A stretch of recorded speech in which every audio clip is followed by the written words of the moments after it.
नाज़रीन किराम, हज़रत यूशा अलैहिस्सलाम ने सिपा सालार की हैसियत से बैतुल मुक़द्दस की आज़ादी के अजीम मकसद को सामने रखते हुए बनी इसराइल की जंगी तरबियत ज़ोर व शोर से जारी रखी। बनी इसराइल को वादी तीह में अल्लाह रब्बुल इज़्ज़त की जानिब से मन्नो सलवा अता किया गया था। उनकी कोई मुआशी सरगर्मी तो थी नहीं, सो उन्होंने अपना ज़्यादातर वक्त फ़न हरब सीखने में सर्फ किया और जल्द ही जंगी दाव पेच में खूब महारत हासिल कर ली।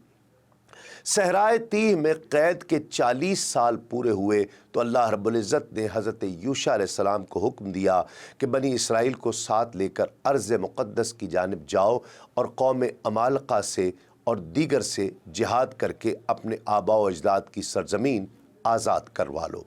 बनी इसराइल की नई नस्ल को अपने बड़ों के जिहाद से इनकार की गलती और उसकी पादाश में क़ैद का एहसास था, पर फिर बैतुल मुक़द्दस तो उनका अपना वतन था, लिहाजा वो खुशी खुशी जिहाद के लिए आमादा हो गए।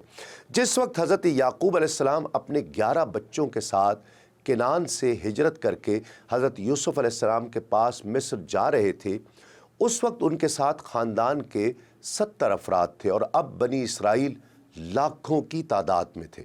हज़रत यूसुफ़ अलैहिस्सलाम के पड़पोते हज़रत यूशा अलैहिस्सलाम की क़यादत में अपने आबा व अजदाद की सरज़मीन मुशरिक़ अक़वाम से आज़ाद करवाने जा रहे थे।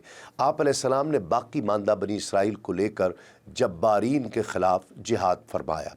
हज़रत अबू हुरैरा रज़ी अल्लाह तआला अन्हु से रिवायत है कि रसूलुल्लाह सल्लल्लाहु अलैहि वसल्लम ने इरशाद फरमाया कि एक नबी हज़रत यूशा बिन नून ग़ज़वा के लिए तशरीफ़ ले गए और अपनी कौम से फ़रमाया, जिस शख्स ने अभी निकाह किया हो और अभी तक उसने शब ज़िफ़ाफ़ नहीं गुजारी और वो ये अमल करना चाहता है तो वो मेरे साथ न चले, और वो शख्स भी न जाए जिसने मकान बनाया और अभी तक उसकी हुज्जत नहीं डाली, और न वो शख्स जाए जिसने बकरियां ऊँटनियाँ ख़रीदी हों और वो उनके बच्चा जन्ने का मुंतज़िर हो।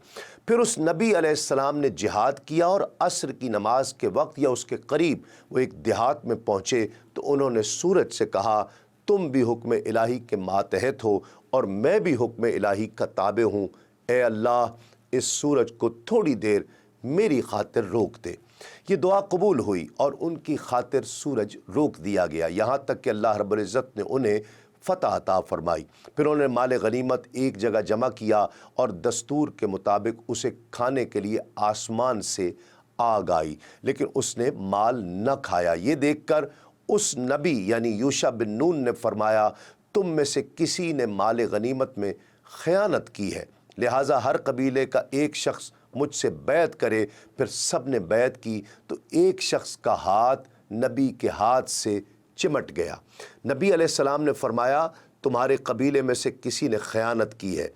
बिलाखिर वो गाय के सर के बराबर सोना निकाल कर लाए तो नबी अलैहिस्सलाम ने फरमाया, इसे माल में ऊंची जगह रख दो। उसके बाद आग आई और उसने सारा माल खा लिया।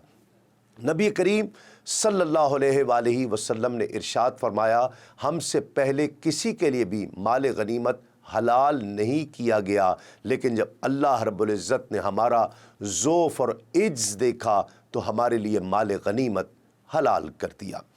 तारीख़ याकूबी में है कि जब यूशा बिन नून ने बल्क़ा को फ़तह किया तो बनी इसराइल ने बहुत ज़िनाकारी की, शराब नोशी की और बदकारी उनमें बकसरत हो गई, और यूशा बिन नून पर यह बात गिरां गुज़री और आपने उनको अल्लाह से डराया और उसकी सितवत से खौफज़दा किया, मगर वो नहीं डरे। अल्लाह रब्बुल इज़्ज़त ने यूशा बिन नून की तरफ वही की कि अगर तू चाहे तो मैं उनके दुश्मन को उन पर मुसल्लत कर दूँ, अगर तू चाहे तो मैं उन्हें कहत से हलाक कर दूँ, और अगर तू चाहे तो फौरी मौत से हलाक कर दूँ।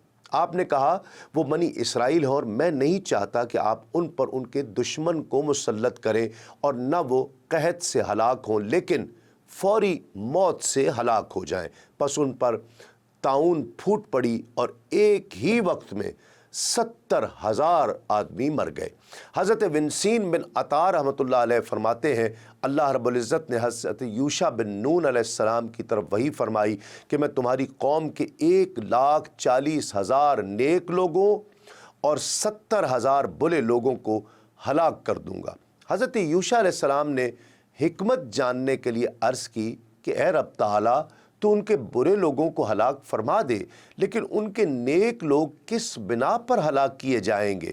ارشاد ربانی ہوا، یہ برے لوگوں کے پاس جاتے اور ان کے ساتھ کھاتے پیتے ہیں اور میری ناراضی سے صرف نظر کر کے ان کے گناہوں اور نافرمانیوں پر غصہ تک نہیں کرتے۔ حضرت یوشع علیہ السلام بنی اسرائیل کو لے کر وادی طی سے نکلے تو اس وقت آپ کے ساتھ بنی اسرائیل کے 12 قبائل کے کم و بیش 6 لاکھ سے زائد افراد تھے۔ حضرت یوشع علیہ السلام نے ان سب کے ساتھ نہر اردن پار کی اور اریحا کے مقام پر پہنچے، جو سب سے بلند اور مضبوط فصیلوں والا قلعہ تھا۔ بنی اسرائیل نے 6 ماہ تک اس کا محاصرہ جاری رکھا اور پھر ایک روز قلعے کی دیوار کا کچھ حصہ گرا کر شہر میں داخل ہو گئے۔ اسرائیلی روایات کے مطابق شہر کا محاصرہ جمعہ کے روز بھی جاری رہا کہ سورج غروب ہونے کا وقت قریب ہو گیا، جس کے بعد ہفتے کا دن شروع ہونا تھا، جس میں بنی اسرائیل پر جنگ اور شکار وغیرہ پر پابندی تھی۔ تو حضرت یوشع علیہ السلام نے فرمایا، اے ہفتے کے دن تو بھی اللہ کے حکم کا پابند ہے اور میں بھی، پس اے اللہ اس سورج کو غروب ہونے سے روک دے۔ تو اللہ رب العزت نے سورج غروب نہ ہونے دیا، حتیٰ کہ حضرت یوشع علیہ السلام نے شہر فتح فرما لیا۔ حضرت ابو ہریرہ رضی اللہ تعالیٰ عنہ سے روایت ہے کہ حضور نبی کریم صلی اللہ علیہ وآلہ وسلم نے فرمایا، بے شک کسی کی وجہ سے سورج کو نہیں روکا گیا سوائے حضرت یوشع علیہ السلام کے کہ ان کے لیے ایک رات سورج غروب ہونے سے روک دیا گیا، یہاں تک کہ آپ نے بیت المقدس کو فتح کر لیا۔ حضرت یوشع علیہ السلام بنی اسرائیل کو لے کر سب سے پہلے ارض کنعان کے پہلے شہر اریحا کی جانب بڑھے اور طویل محاصرے اور جنگ کے بعد قوم عمالقہ کو شکست دی۔ اس کے بعد کنعان کے دوسرے شہروں کو فتح کرتے ہوئے ارض فلسطین میں داخل ہو گئے۔ اس طرح اللہ رب العزت نے اپنا وعدہ پورا کرتے ہوئے کنعان، فلسطین اور شام تک کا پورا علاقہ بنی اسرائیل کے حوالے کر دیا۔ دین اسلام کے مختلف امور سے آگہی کے لیے ابھی سنو نیوز کا یوٹیوب چینل سبسکرائب کیجئے اور بیل آئیکن کا بٹن ضرور پریس کیجئے۔